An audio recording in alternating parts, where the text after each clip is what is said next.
All right, we're gonna do the cold start video on the 2005 Land Rover Freelander.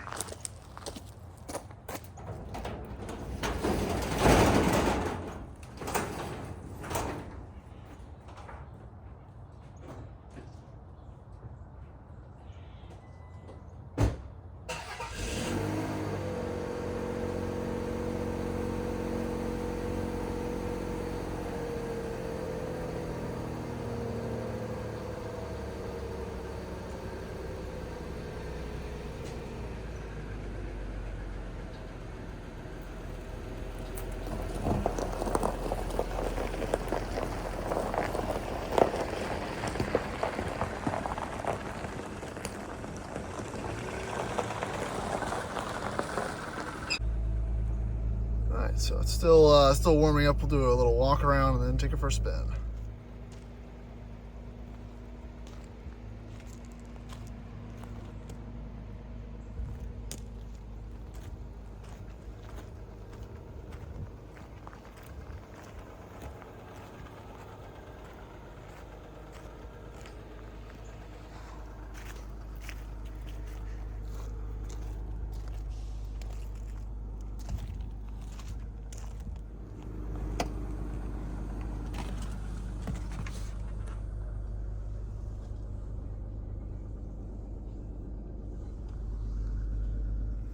CD player works, heated seats work, heated windshield works, AC, heat work very well. All the lights work. Their headlights are not on, but they're on now.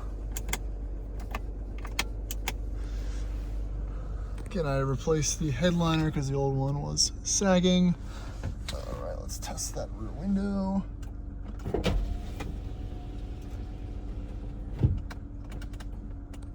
It works.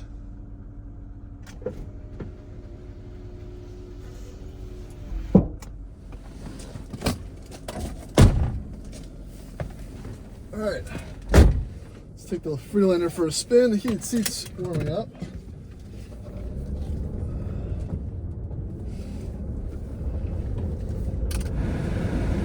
Blower motor works. Windows work. This window is intermittent, so I'm going to replace the regulator. I just ordered the part, so I'll do that prior to the sale. But all three of the other windows work. The one behind me on the passenger side when I purchased the car didn't work. Got to replace that regulator as well. So.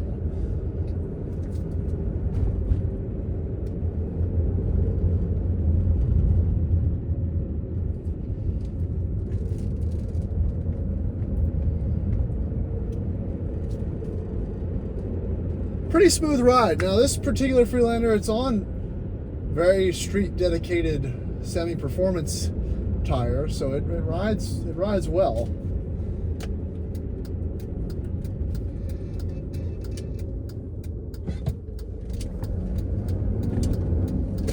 It's all warmed up. And it makes decent power. It's not fast, but definitely gets out of its way. It's a 5-speed. You can put it in sport shift mode to wake it up a little bit. But no funny noises or anything. I did repaired everything that I found wrong with the car. It was a fun project in that regard. I've taken it off-roading mildly. I've tested the traction control functions and all that. It all works as it should, which is nice. It'll cruise at 70, 80 miles an hour, no problem. Nice and smooth. Track straight. Transmission shifts fine. Interesting little car. I didn't think I would like it so much, but it ended up definitely kind of growing on me. I had a lot of Land Rovers, and this is definitely an interesting option.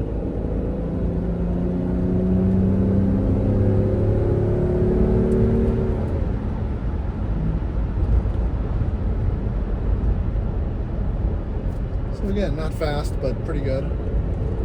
All new brakes up front. I went to replace the CV joint, and both calipers ended up seizing when I removed them, so I went ahead and just replaced it all.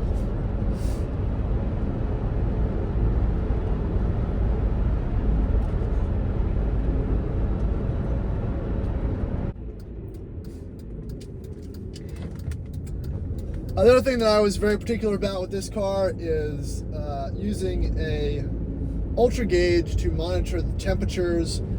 They were always fine, but there was a loss of coolant when I first purchased it due to a faulty thermostat, so that has all been replaced. So the cooling system is functioning well.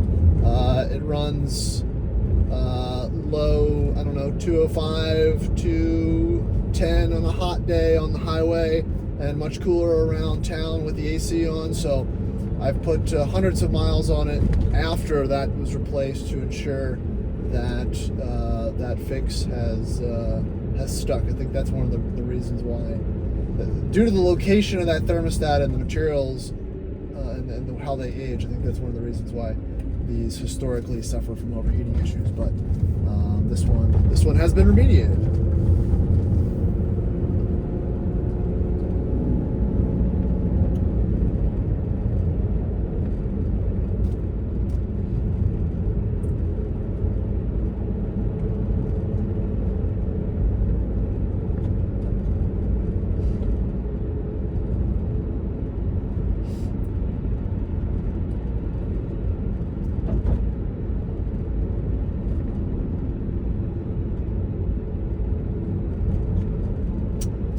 That's where I'll cut the video. Thanks for watching.